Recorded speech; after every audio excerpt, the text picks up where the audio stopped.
Hello,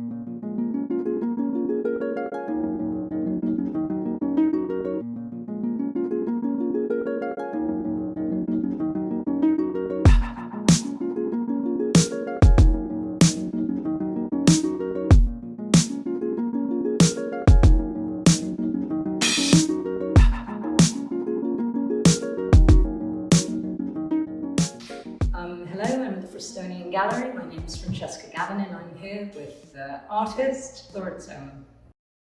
Lawrence, hello. Hello. Shall we begin by talking about process? Because I find it really interesting. There's a lot of layering in your work. And do you want to tell me a little bit about how that develops?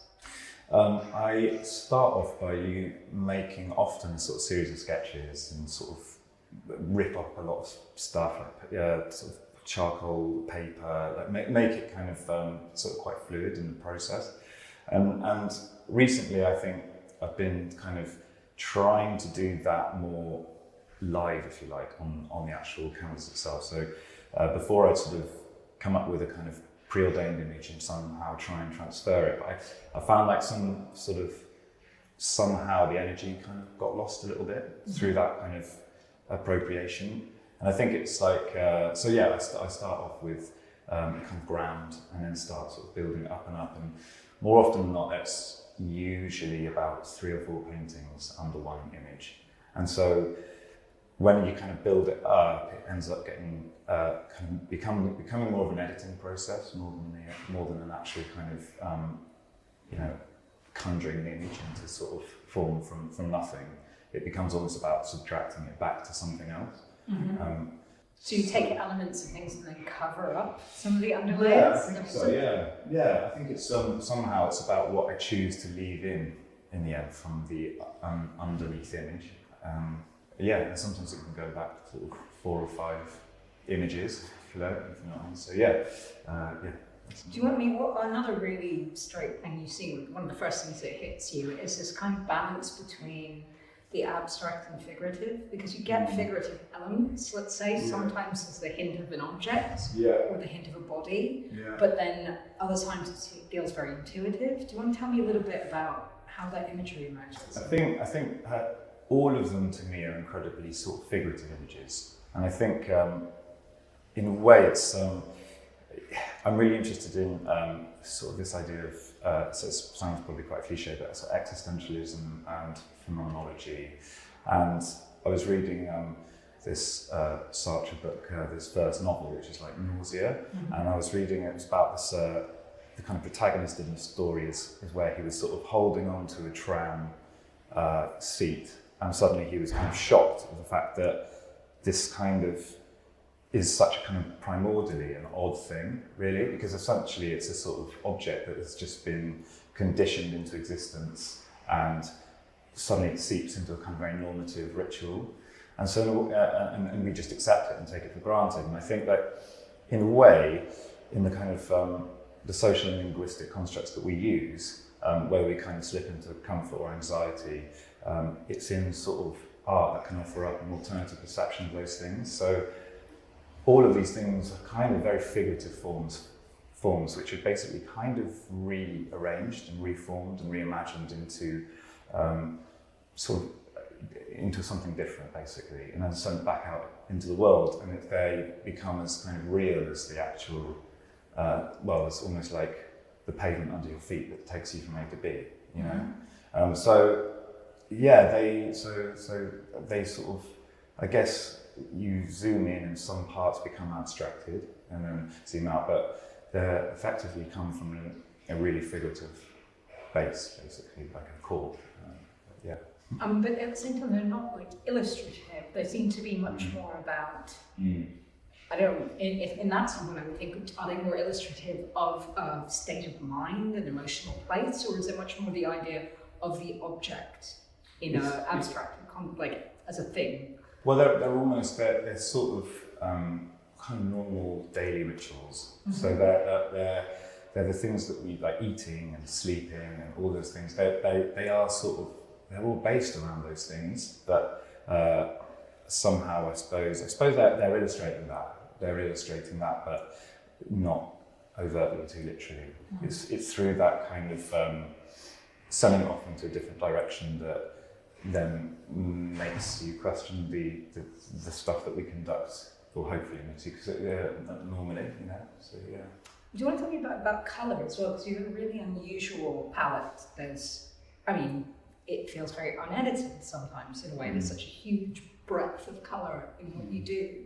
How do you balance that? What draws you to the colours that you're using? Do they have certain symbolism for you or meaning, or is it, how did that emerge? And also the density that you use, because sometimes they feel very, particularly in the newer work, sometimes quite washed away and paler, and then at other times really intense. I love to see what happens. I mean, all of that is never sort of pre-planned. So it's like always this thing of what best activates, what activates things when they're put next to each other, and that includes form and colour, and how it sort of either complements it or not.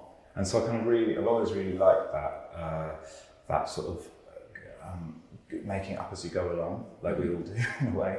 And I think there's never, I'm not like a colorist or anything like that. I mean, I think if it feels kind of sickly, and that's the thing that kind of you want to achieve, then that's great. And if it feels nice, then So I think it's always this thing where it happens as it goes along. Basically, yeah, it's never preordained. How do you know the moment where you feel like there's a stop? When does that come for you? The completion feeling. Yeah, I mean, it's like probably a cliche to say that it's never finished or whatever. But there are times where like there's work I made a few years ago, and I do think I would kind of love to get it back in the studio and re-alter it. But there are things that it never really finishes. I think there's like a point where you just have to sort of let it go. I think because you can overbake it. I think. I think it's just really important for me, I think it's like having another idea takes me away from the thing that I'm kind of working on at that point. And if it feels around about that thing where it's like could be finished, then you sort of turn it to the wall and start on something new, and then let that thing go. Is there a connection between the works? Do you feel, often when I speak to painters, there's often this feeling that creating a painting creates a question, and then you're trying to resolve that in the forthcoming works after that, which I always find an interesting idea about the process of art in a wider sense. But do you feel that there's some kind of natural relationship between the works that you're making? I think so. I think kind of like the thread that links them is effectively it's like how far can I sort of take an image away from what its sort of label is, if you like. So the titles are often quite boring, but refer to, brushing your teeth, or they're just things that we all come to recognise. And it's like, that as a starting point, I really like to sort of, once that's there as a sort of foundation, it's how far you can kind of, and sometimes quite playfully and humorously take it away from that, but still somehow anchor it to that thing. So there's always this sort of like play or shift between kind of almost like a table tennis match between like the image and sort of what it's actually portraying and what it isn't, basically. And that, I think, is the thread that links them all together. And it's a sort of ongoing fascination, really, I think. Are there like art historical references for you? Like, are you directly feeling like the weight of other influences? I know we were talking about the idea that Chicago Imists come into play here. They wouldn't be my first thoughts, which is quite interesting. Yeah, I mean, I think it's very hard. Painting is so it's got such a sort of hierarchical history attached to it. It's so heavily labelled. It's impossible to kind of subvert that. It's really, really, it's all in there. And I think that in a way, you're kind of, especially in this time, I think you're a sort of sponge, whether you're very conscious of it or not. And I think it all filters in, and then you kind of like let out what you choose to let out from it. I love the Chicago images, so I think they're great. And Peter Saul, and obviously the obvious ones like Augustine, and then like Caravaggio. I mean, it goes back and back and back, and they're all in there. Actually, it's all in there. And I'm recently been looking at sort of German, like Otto Dix, basically, like German sort of post expressionist artists that really, really like that make you that sort of force you to feel something quite sort of unusual through their images. So yeah. I mean, it's what's interesting about a lot of those people have in common, almost have like a semi-cartoony, satirical take on a politics and a political implication, and very much the everyday experience, but also in terms of representation. Yeah. Like the idea of a face being reduced to two dots and a weird exaggerated line, and that kind of thing. I think all of that, there is some midpoint between Otto Dix and Peter Saul in terms of how, and Philip Guston in terms of almost like a political humour in terms of what they all do. Is the politics something that comes through for you, or is that not really your focus? I mean, not really. I've been asked this before actually, but I think I am interested in it, in politics, but I think it's so hard to sort of grapple with an ever shifting kind of condition. I mean, in a way, it's like the politics of every day, perhaps, is something that features in, because I think, there's no sort of political commentary per se on that, but yeah. Can we talk about modes of display? Because in these cases, a lot of work's quite traditionally hung, but then other times you often employ the idea of using these kind of ceramic holders and having canvases almost stretched against the wall. Do you want to tell me where that came from and what that means to you? You use sort of ceramic pins because I kind of, like we were just saying earlier, that the painting is so sort of laden with this sort of history, and it has a sort of, in a way, a lot of art has a kind of, it's in its own sort of bubble, which can sometimes be, it can be quite segregated from a lot of other things. And I think I'm fascinated with craft, and I use a lot of ceramics, and that has its own sort of history. And I find it quite interesting to see what happens when those two sort of different areas of yet still kind of creating with your hands, but very sort of different sort of historically, come together and create an interesting sort of mix, I think, and seeing what happens when that works. And it's using this kind of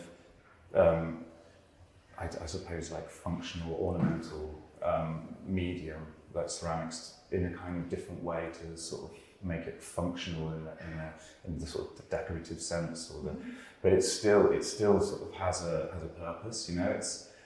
It's part of the 2D kind of image, but yeah, it's coming out, and so sort of I love the idea of them being extensions of the 2D images. So the ceramics sort of come out into your 3D, and they meet your sort of the volumetric space that you walk around, and then go back in.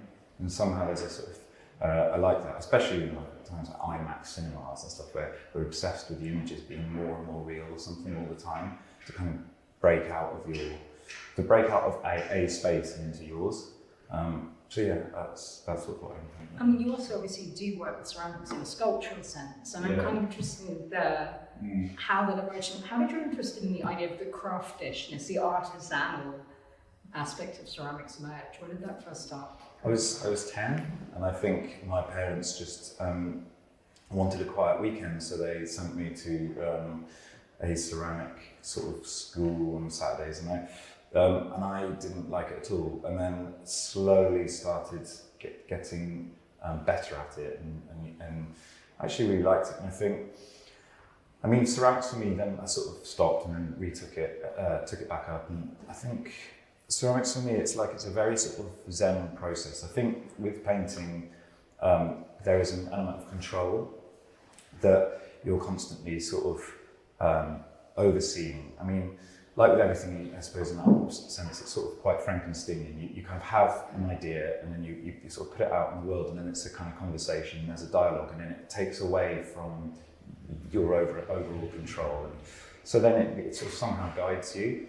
I think with ceramics, it's a thing where you can't have that total control, because you make it up to a certain point and then you hand it over to the kiln, and then it comes back something totally different a lot of the time from what you'd expect. So it goes against all of your kind of natural mind, sort of natural intuitive stuff to actually place a colour on a ceramic and it's blue, but then it comes out of the kiln, green, and then it's the same with the painting. It's helped inform that thing, and so there's a lack of. It's helped me to loosen up, basically. So they've been affecting each other, and they kind of quite like that in different ways. When you look at ceramics, they bring to mind two things for me. Sometimes it's almost folkloric element, almost. They sometimes feel like something organic growing out of forest-like environments. Right. And then at other times they seem to directly reference to the human head in some ways. Yeah. Do you want to tell me about those two kind of things feeding into it, like tree people?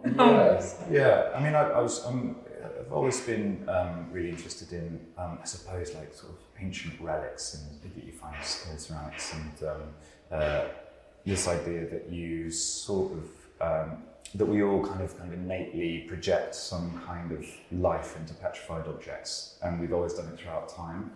And so it's this thing, and so we do it in a kind of in religious ways, and there's a kind of the object as a vehicle to propel the mind into something meta, and so it holds a lot of kind of energy and power. This object does, and symbolism, and I like the idea that art has the same sort of value as that in a way. And I think I started off making ceramics that was all about that kind of almost like the deity, but it was kind of the deity almost overlooking the work, so it became a part of this world that we were sort of building, and they were almost like I don't know, sort of figures in their own right watching the work. And so there was a sort of, but they were kind of empty relics, if you know what I mean. And I like that. I like that idea that they're so knowingly, they're knowingly art pieces that are built for people to project their own sort of idea and meaning onto them. So yes, in answer to your question, they just sort of come about. I think as one day I want to make a head, and it comes into that, and another day I want to make a volcano, and it comes, and so there's no sort of initial, conceptual thing behind it. I think it's actually being made out of sort of not thinking in a way. I think I kind of like that. It's a break from these. Well, what's so interesting also is the paintings have a lot of, at least a representation of movement in some way. There's a really interesting, I think, in both works, this idea of like status and movement, even the clay kind of feels sometimes in cases you feel like it's dripping then paused, but it's actually still in like slow movement or paused in movement in some way. And your approach to paint seems to kind of do the same thing. You feel like there's a swirl of energy, and at some point it's decided to freeze in some position. Would you agree that there's some kind of interest in movement? I like that, for example, the painting behind you. There's a sort of I like how I wanted to see if I could create as much energy and movement in the side that's sort of more void of colour and form than the other side, which is full of it. And it's just like I like to sort of see how those different things activate each other, how certain shapes can actually, in appearance on paper, should have more to them, but don't, comparative to the other side. So I think, like, again, those things just happen through the kind of making process. They sort of emerge before you. So there's a sort of conversation. It's just really, in the end, it's knowing when to not overdo it somehow. But yeah. Can we also talk about scale? I mean, the work's often quite large. I mean, definitely bigger than me, but even bigger than you in terms of their physicality. What do you like about that scale, that idea, and then its relationship to the viewer or viewers out? I think it basically moves. It commands the way you move around a surface area, and I think it's just more kind of absorbing to sort of. For me, also as a maker, not just as sort of maybe perhaps as a viewer afterwards when it's made, you end up being it ends up sort of dictating how you make images and how you make marks, and scale is a really important thing. I always like working big because it becomes almost performative in some way. It becomes almost like it's privately in your own studio. You're moving around in a different way as you would a sort of medium, small size piece. I like variation. I like to see what comes out of that process, through scale. Is there anything else about your work that we haven't touched on that you'd like to? That you feel is quite obvious? I don't think there is, actually. I mean, I think you've been incredibly good at asking good questions. Thank you. It's worked out.